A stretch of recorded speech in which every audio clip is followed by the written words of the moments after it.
Yo, what is up guys? It is Josh with the Preset Bros, and today I'm going to show you how to make the sauciest pluck of your life in the selected style, just like this.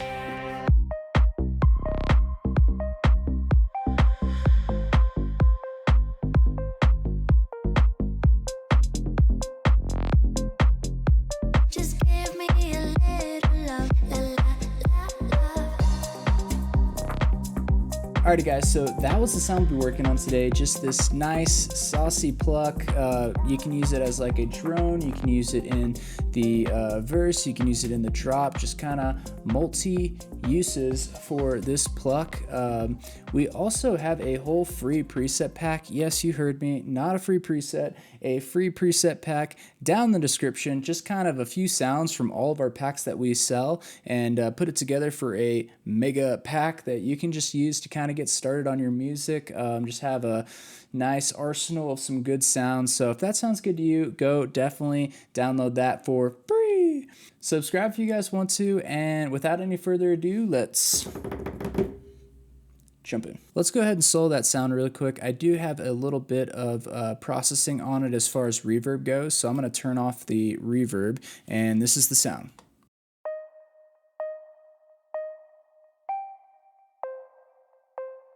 So it has a really nice tonal element to it, nice and poppy, but still kind of carries that atmosphere as well. So let's go ahead and look at this.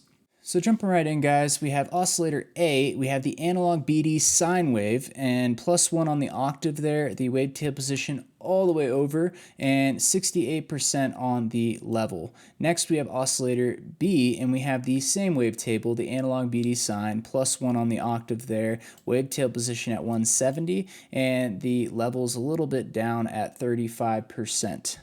Don't forget, guys, we also have a cheeky little sub over here on the saw wave, -3 on the octave there, and then 0 on the level.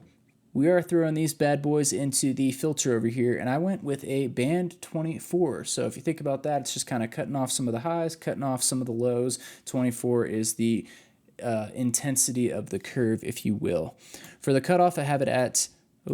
I had it at like 7 something, 763 we'll call it, and then I have the res all the way down, the drive at 35%, the fat at 18%. Don't forget to check the A, B, and sub, otherwise these guys won't get routed into the filter and it is doing absolutely nothing. I also checked the little piano roll right here, and this just kind of makes it sensitive to what octave you're playing in.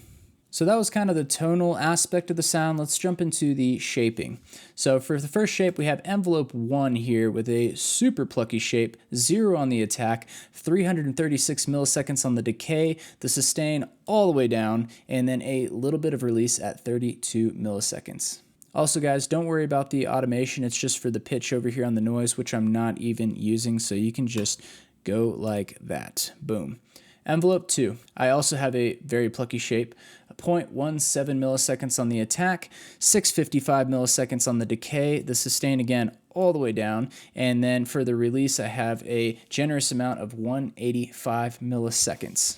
Now you might have noticed this also is modulating the cutoff over here just by a little bit, by 3, and it's just kind of, it's these little things where it's just ever so slightly kind of moving that filter, giving the sound a more interesting aspect to kind of create some texture or something along that lines, just little tips and tricks like that. Maybe you're modulating the fine tune or things like that that kind of set your sound apart. Next, guys, let's move to LFO section. I just have a kind of squished triangle looking thing, really slow 4-bar setting, and it is just kind of going on its own, and it's modulating the wavetable position over here. So as the sound plays, it's just kind of cycling through, and to be completely honest with you guys, I don't really think it's doing all that much because the sound is so plucky, but it is making each time the pluck hits or a different note, it is hitting differently on as a wavetable, so it is kind of adjusting the sound of it, so it's not the same exact pluck over and over again. But how noticeable? Probably not that noticeable, but anyways, a really cool trick to do to your sounds. Alrighty guys, so that pretty much wraps up the first page. Let's jump into the effects. Alrighty guys, so we were kicking things off with an EQ, and we were just cutting off some of those lows around 907 hertz, and then we were boosting some of the highs after that. Next we went with a phaser right here, and you can go ahead and copy these settings. The mix is at 100. We went ahead and put some delay on it. It's just on the 1/8 dot setting, and it is on the ping pong, and then I went and honed in on some of these upper frequencies. The mix knob is at 15%. We do have a little bit of reverb on the sound with the Hall setting here, size 35, decay 4.7, a little bit of low cut, a little bit of high cut, spin depth, and then the mix at 29%. I did add yet again another filter, and the reason why I'm adding the same filter again is I added some delay and reverb, and I just kind of want that all to be in the same pocket or vibe of the sound, if you will. So the cutoff here is at 292 hertz, the res is at 54, and the mix is all the way up.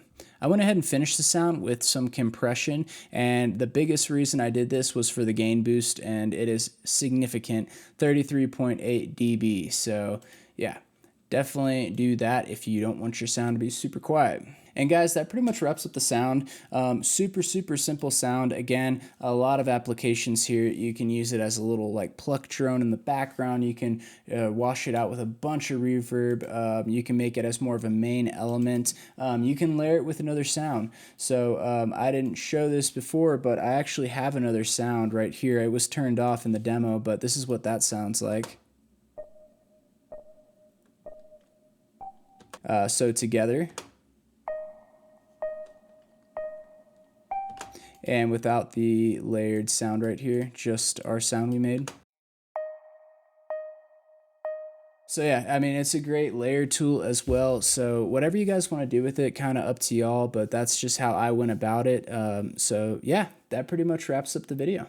Alrighty guys, I hope you learned something. I hope you got inspired. Again, if you guys have any questions or if there's any other sounds in this song that you guys are wanting to know, whether it's the bass or maybe this other pluck or something like that, put a comment down below and I'd love to do a video on that for you guys. Don't forget to go download that pack that I mentioned before, the free preset pack. I don't know why you wouldn't. It's just a whole pack that's completely for free, so definitely go do that. Don't forget to like, share, and subscribe. And as always, stay creative.